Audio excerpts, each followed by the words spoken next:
I'm Samantha. If you're researching Mérida, whether for a future move or just exploring, take a breath, you are in the right place. This is your one stop calm guide to understanding Mérida clearly and without the overwhelming social media aspect to it. Part one, let's talk about who I am. A little bit about me. I am a bilingual real estate advisor here in Mérida focused on luxury homes and relocation. I'm also an MBA student and a university professor, so clarity, structure, and ethics are incredibly important to me. My clients are mostly families, couples, and individuals, especially internationals who want safety, organization, and a very soft landing when they move here. I created this channel because Mérida is beautiful, but it's also complex, and most of the information online is either outdated, loud, or incomplete. So I wanted to create a calm, organized space where you can get the truth, feel supported, and understand the city with confidence. Part two, before you actually move, you need to know the truth about Mérida. So before you even think about neighborhoods or housing, there are a few things you should know about this city. First of all, it's safe. Not perfect, but one of the safest cities in the entire country, and I dare to say that even in America. Second, it's family oriented, slow paced, and very community centered. And third, the lifestyle here is quiet. When you know where to look, you can find a lot of great stuff. And finally, you need to be aware that Merida is slowly becoming one of Mexico's most expensive cities to live in. And Merida also has a lot of nuances that may not show up on TikTok or beautiful travel vlogs that look amazing and look like they're romanticizing life, but honestly, there's just a lot to it. Like how construction timelines actually work, how utilities and the internet vary dramatically by the area, why the north is so different from the beach, and how fast the city is growing. This is where planning matters a lot. Part three, how to research Mérida properly. And I'm going to take you by the hand here. If you're just beginning to research, don't worry. The process is simple once someone lays it out clearly. Step one, get familiar with the zones, not just the neighborhoods. North Mérida, Centro, and the beach have completely different lifestyles and budgets.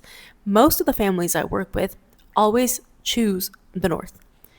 Artists and digital nomads tend to go a little bit more towards Centro, and retirees often fall in love with the beach towns like Progreso or Chicxulub, or if they don't have a big budget, then somewhere outside of the city. Step two, understand what you really want. Do you want quiet streets, walkability, a gated community, new construction? Write down your non-negotiables because Merida has everything, but not in every area. And step three, cross-check everything with someone who actually lives and works here. Google Maps doesn't show security. Google Maps doesn't show security, traffic, flooding, or real lifestyle differences. And that's why local guidance matters so much. Now, let's dive into the different neighborhoods. Before exploring specific neighborhoods, the first thing you need to understand is that Mérida is not one uniform city. It's divided into zones, and each zone represents a completely different lifestyle, pace, type of resident, budget. So let's explore them. Now, North Mérida. It's modern, structured, family-oriented. The families that I help, almost all of them, end up choosing the North, not because it's trendier, but because it's the most practical and comfortable zone for real daily life. North Mérida includes areas like Temozón, Montebello, Montes de Amé, Alta Brisa, Cabo Norte, Concal, Cholul, Sitia, some parts of Sitia.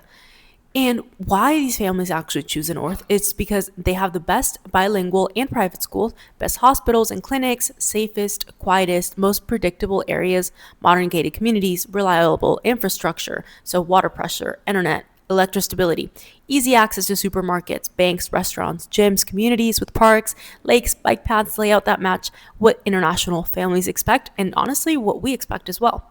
Lifestyle reality, the North feels organized, it feels familiar. It's where daily life is easiest for families who need routines, school drop-offs, appointments, extracurriculars, and stability. But it's also the most expensive.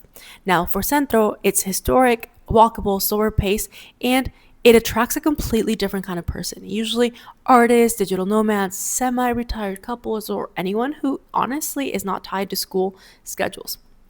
Centro includes a bunch of barrios: Santa Ana, Santiago, Itzimna, Santa Lucia, San Sebastián, La Ermita, Garcia Jiménez, which is adjacent but similar vibe. And why people love Centro and why I love Centro as well is because of the historic architecture, cafes, galleries, market walkability, which is very rare everywhere else in the city. And there's colonial homes with charm, creative community, slower, more European lifestyle. But the reality that you must be aware of is that they have older construction, which means less insulation, more heat. Parking is difficult. Traffic through narrow streets, noise levels vary drastically. Water pressure varies a lot. Renovations can be long and expensive because they have to be approved by INA, which is the association that takes care of all of the historic homes. AC usage can be a lot higher, and the flood prone streets are also a hassle. So, to summarize that, Centro is amazing for someone who wants charm, culture, and walkability, but it's not ideal for someone who needs a very structured, efficient, family-oriented routine. Now, the beach. Simple living, retirees, seasonal residents, they usually always gravitate to these beach towns, but they're not quite ready yet. Progreso and Chicxulub are the most popular, but they come with their very own considerations. And just to name a couple of them: Progreso, Chicxulub, Huamitún, Chelem, Chuburna, Telchac, which is a little bit quieter and higher end, and why people choose the beach, because obviously ocean views, very peaceful atmosphere, and lower stress. Maybe you'll get lower cost of living in some areas, access to expat communities. I know that there's a lot of people from other countries. Small town vibe, ideal for, again, flexible workers or people that are already retired. But beach living also comes with humidity that affects furniture, clothes, and appliances, salt corrosion for cars, metal finishes. Mosquitoes are honestly everywhere in certain seasons. Quieter winters, busier summers, because all of Mérida kind of goes to Progreso and all the cities, and basic needs just aren't met yet, like groceries and stuff like that. You'll find them, but it'll be a little bit farther, and you'll always need a car. So again, beach living is amazing for retirees or people who no longer have rigid schedules, but for families or people who need consistent infrastructure or daily commuting, it can become inconvenient and kind of a hassle very quickly. And the most important thing is that choosing a zone determines on your day-to-day experience far more than choosing a specific neighborhood, because budget changes by the zone, safety varies by the zone. Even though it's very safe, you'll still have certain things. Commuting, entirely by the zone. Lifestyle, convenience versus charm. Do I want peace? All is determined by the zone, and even the type of people that you meet.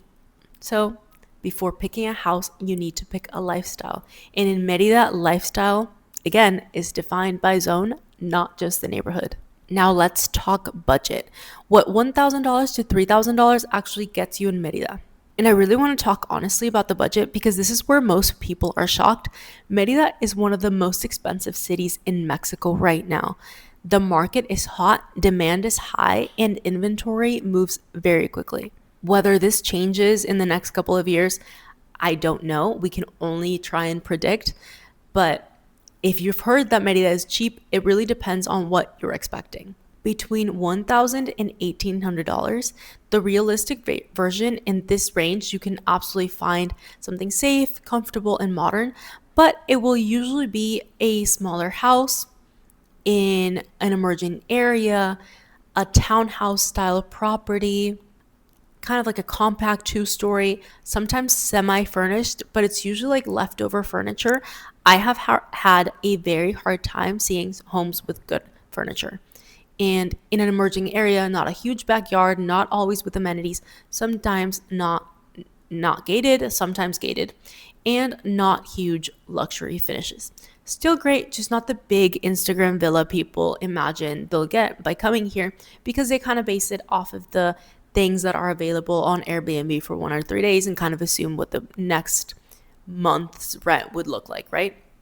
So between $1,800 and $2,300 USD, it's a little middle tier but competitive. Here you start entering the gated community, but inventory is a little bit more limited. So you may find modern homes in gated area, 3+ bedrooms, new construction, decent finishes, and community amenities. But again, the spaces are smaller than what many Americans picture for that price, because I found that a lot of people look into Merida and are like, oh, maybe my dollar will stretch a lot more. But Merida has grown fast and the market has absolutely adjusted. Now between 2,300 and 3,000 US dollars, that's a little bit upper tier. This is where people expect luxury, space, high ceilings, giant closets. That's not always the case. In reality, you may get a good sized, well located home within a nice gated community with very great finishes, a nice layout, safe, family-oriented environment, amenities, all of that I'm sure that you can get, but definitely not Beverly Hills layouts, giant chef kitchens, massive yards, huge pool decks, designer finishes, and extreme spaciousness. Luxury here is more about comfort, safety, and community, not so much size. Even in the 30+ million peso homes, you see that they're not as huge. And the real truth, internationals aren't told that most clients arrive here thinking that $1,500 will get them this large, spacious luxury home with a pool. That was absolutely true many years ago. Today, it just simply isn't. So if you feel confused about pricing, you're not alone. The market moved very quickly and many online videos haven't caught up, or they just don't say it. And my job is to guide you through what's actually available and not the fantasy version or what I would love that was available for certain budgets. Part 5. What to know about buying. Buying here is not like in the US. There is no MLS, no Zillow, and every developer has different rules. So before buying, you need to understand closing cost, legal structure, fideicomiso if you're not a Mexican citizen, payment timelines, pre-construction expectations, and the difference between private sellers versus developments. If no one has explained this to you yet, don't feel bad. Most people learn it the hard way. So make sure to watch my video on this next topic where we go into these terms a little bit deeper and talk about everything that you should know about purchasing. Part 6, what to know about renting. Renting is faster and much easier, but it's also very expensive.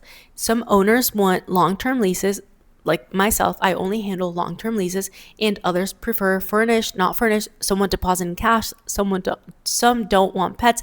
In neighborhoods that look affordable on paper may not physically be comfortable once you're physically there.